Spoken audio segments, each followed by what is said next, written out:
Hey guys, welcome back to my channel. And a couple days ago, we were cleaning up our garage and we found this ancient Intel Celeron processor. And this processor is, it's a processor. It is absolutely disgusting. It's got thermal paste covering it.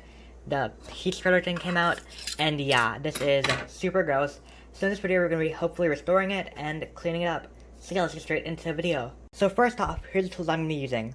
So I'm going to be using some thermal paste, screwdriver, some tweezers, a rag, and some 91% isopropyl alcohol.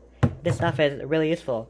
So yeah, let's get straight into the cleaning. So first off, I got some isopropyl alcohol on my towel over here. I'm just gonna be cleaning this processor.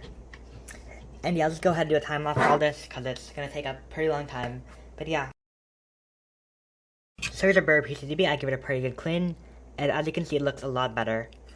And next, I'll just go ahead and clean some other stuff. So to clean some more stuff, I've cleaned up this little bracket and this piece of foil. And yeah, now the hardest part. This fan. Let's go.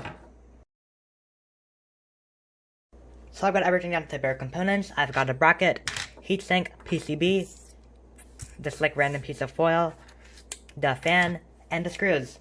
So yeah, let's go ahead and reassemble it. We're done with the video. This is an Intel Celeron 300 processor, and this was released back in 1998. Yeah, that is like 22 years ago. Nice. And this thing runs at 300 megahertz and has 7.5 million transistors, and it runs on a 250 nanometer process. And it is quite old, as you can see. And yeah, this thing, and like these are basically CPU pins, PCB, so it's basically like a normal CPU, but it's like way bigger, I guess. And also has the Pentium 2 socket, so you can just like put a Pentium 2 inside here, like if you want to upgrade. But I mean, yeah, that's me for the video. Thanks for watching. Make sure to comment, like, subscribe down below, and peace out, guys.